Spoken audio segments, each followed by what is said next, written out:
예. 지금까지 국민연금 개편안에 대한 안이 정부 측에서 몇 개가 총 나왔습니까? 4가지 안을 국회에 제출했습니다. 그래요? 예. 작년 언론과의 인터뷰에서 이사장님도 한 가지 안을 좀 제시한 적이 있었죠. 별도의 안을 제시한 건 아니고요. 의견을 냈잖아요. 의견. 언론을 통해서 유력 일간지인데 거기에 국민연금공단 이사장이 설령 개인적인 안이라 할지라도 평소에 그거에 대한 소신과 검토가 없이 그런 거를 함부로 냈을 리는 없고 수익비를 1.8배에서 1배로다가 조정을 하고 그다음에 기초연금을 50에서 60만 원까지 올리는 안 이렇게 해서 좀 조정을 하겠다 할 생각이 있다 이런 의견은 냈잖아요. 그죠? 오랫동안 전문가들에 의해서 그런 그 구조 개혁 방안에 대한 논의가 있어 왔고요. 다만 그러니까 이번에 정부 이사장님이 그런 안에는 포함되지 않았을 때는 제 얘기는 이사장님이 그런 의견을 낸 적은 있다는 얘기죠. 국민연금공단 이사장 하면은 국민들은 보통 정부 측으로 보지 그냥 별개로 보진 않는 거예요. 그래서 만약에 그 당시에 또 보건복지부가 이것은 정부안이 아니다 하고 보도자료도 내고 했기 때문에 굉장히 혼란스러운 거예요. 정부안이라고 아니라고 하더라도 국민은 그렇게 믿게 되면은 그러면 상당히 신중하지 못한 그런 인터뷰를 하신 거고 또 그런 기사를 본 국민들은 야, 이 연금공단 이사장이 이런 의견을 갖고 있다고 하는데 기초연금이 50에서 60만 원까지 이 정부에서 올려주는가 보다 이렇게 유리하게 받아들일 수 있는 여지가 있지 않겠어요?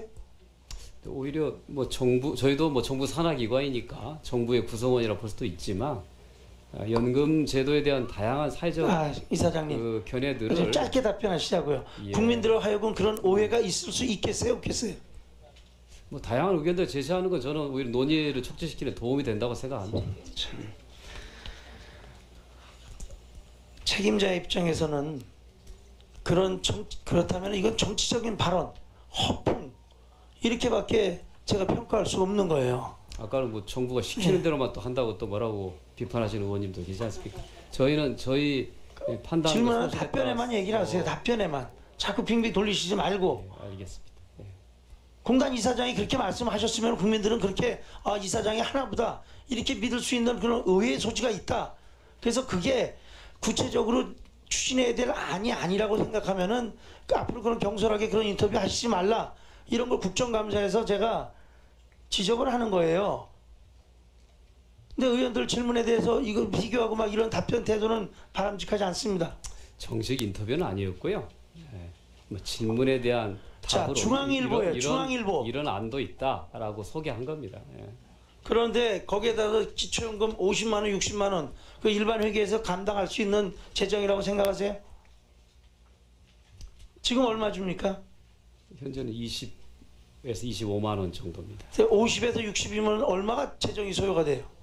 그러니까 제가 조세 기반이 확충된다는 것을 전제로라고 조세 기반이요. 확충된다는 전제도 우리는 이해를 할 수 있습니다. 그러나 국민들은 지금 우리가 문재인 케어에서 뭐가 안 지켜지고 있습니까? 적립금은 그대로 있는 돈 쓰니까 쓸 수 있어요.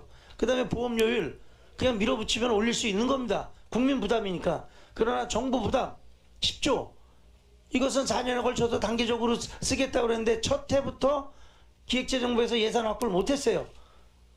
이거 역시 50만 원에서 60만 원이면 지금 배에 가까운 돈을 올려드리겠다는 건데 그것을 갖다가 확충된다면 이런 뜬구름 잡는 식의 전제 조건하에 기초연금을 그렇게 함부로 논하시면은 국민들이 상당히 혼란스럽다. 그리고 그걸 믿는다는 거예요. 그리고 본 의원은 이것이 다소 정치적인 노림수가 아닌가.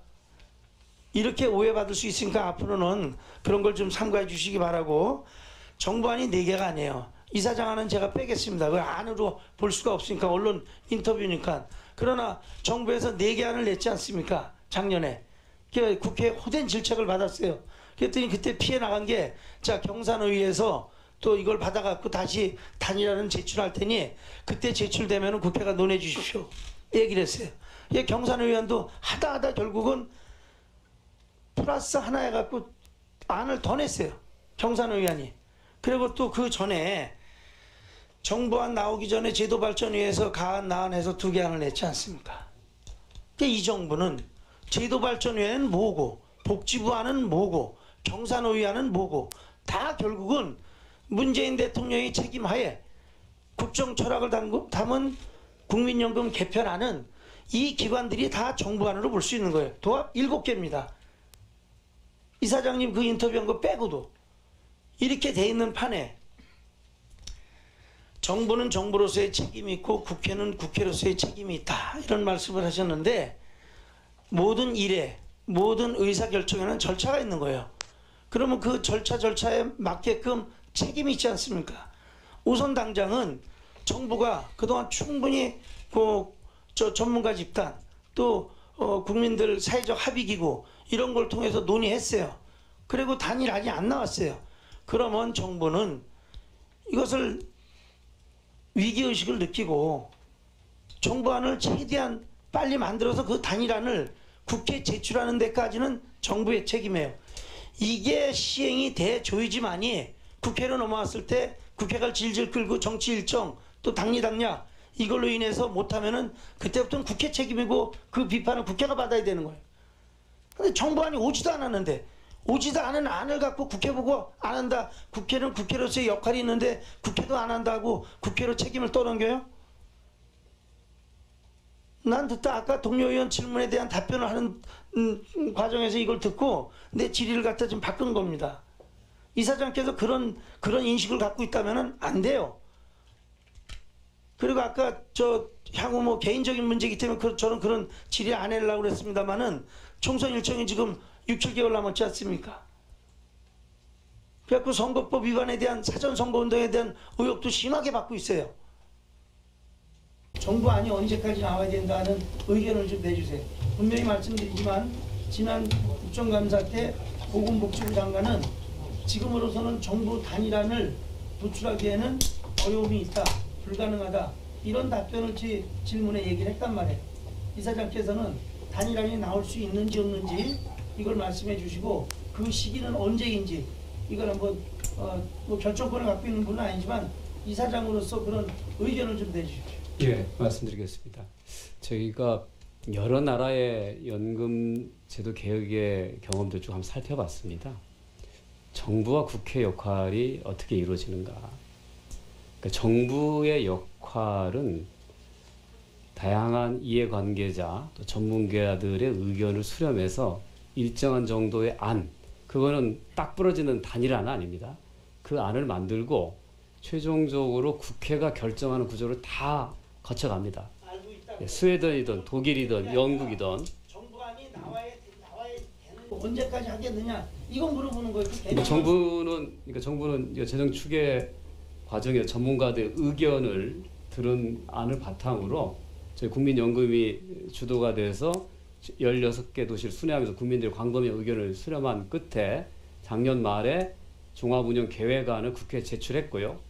그 계획안 이후에도 이해 당사자인 노사의 사회적 청와대에서 국민들 화난다고 얘기하고 다시 하라고 그래갖고 그래서 만든 게 4개 안 아닙니까? 그 전국 다니면서 쇼해갖고 결국은 의견 수렴 다 했다 그랬고 그 수렴한 안을 대통령이 때 보고했다가 대통령이 이거 다 못 받아들이겠다 이런 의견 내셔갖고 복지부 안이 4개 안이 낸 거예요. 그 과정 설명하는 게 아니라 국민연금공단 이사장은 단일안이 만들어져야 되느냐 안 되느냐 이 소신을 얘기하는 얘기예요. 그리고 만들어야 된다면 예, 그 말씀을 제가 그 말씀 좀 드리고 있는 겁니다. 고려해서 여기 가능하겠냐 개편이 이거 얘기하는 거 이거 딱 단답으로 얘기해서 다음 질문 기다리시니까. 네, 그러니까 지금 현재 그래서 정부는 복수의 안을 국회에 제출했고요. 그리고 이에 당사자인 노사가 사회적 그 합의 기구에서 논의해서 또 다른 3개 안을 약간 유사한 3개 안을 제출했고요. 이제 남아 있는 절차는 최종적으로 국회가 이 문제를 어떻게 다룰 것인가가 남아 있는 겁니다. 어느 나라 연금 제도 개혁 역사에도 딱 부러지는 단일안이 그때 통과된 적이 없습니다. 논의 과정에서 굉장히 다양한 변화를 거쳐가게 돼 있습니다. 외국이 그런 사례가 있으면 우리나라가 그렇게 해야 되는 거예요? 제 얘기는 그렇다면은 이 문재인 정부는 국민연금에 대해서 아주 무능한 무책임한 정부가 되는 거예요. 전 그런 평가받지 말라는 얘기입니다. 그냥 과감하게 김대중 정부, 노무현 정부 때 했던 것처럼 정권 초기에 했어야 되는데 이거 정권 중반을 넘어왔어요. 이 향후 정치 일정이 아주 불안정하단 말이에요. 지금이라도 늦지 않았으니 하자는 의견을 국회에서 지금 요구하는 건데 이사장 생각은 어떠냐는 얘기를 물어보는 거예요. 자꾸 옛날 그런 사례 갖고 국회의원 이게 제 생각은 그러니까 똑 부러지는 단일안을 제출해서 그거로 결정된 사례는 어디도 없다. 과거에 2차례 연금 개혁도 국회 논의 과정에서 다양한 의견들을 수렴해서 변형된 내용으로 합의를 한 거지. 정부가 제시한 초안이 그때 된 적이 없다는 겁니다. 이사장 생각은 정부 단일안 내놓을 수 없다는 얘기죠. 보건복지부 장관하고 같은 얘기세요? 정부는 4가지 안을 냈고요. 그러니까 4가지 예. 안으로 끄시고 역할 끄시고 단일안까지는 안 해도 된다 이런 생각이에요? 결정은 결국 최종적 국회가 해야 되지 이사장 않겠습니까? 생각이요. 이사장님 생각은 그래 제 생각 그렇습니다. 국회가 결정하는 게 맞다는 겁니다. 지금까지 단일안은 안 내도 된다는 얘기죠. 아니 네, 그러니까 마무리해 주십시오. 2015년에 공무원연금 개혁 때도 정부가 낸 안이 있었고요. 처음에 그 다음에 당시 여당이 새누리당이 또 안을 냈습니다. 야당도 나중에 안을 냈고 결국은 여러 개 안들이 긴 논의 과정을 거쳐서 싸우고 타협한 그때 단일화는 됐거든요. 모든 연금 개혁 과정이 이렇게 거쳐간다는 겁니다. 지금 거의 사회적 논의 과정이 거의 막바지 왔고 최종적으로 국회가 책임 있게 논의해야 된다고 하는 게 저희 확고한 소신입니다.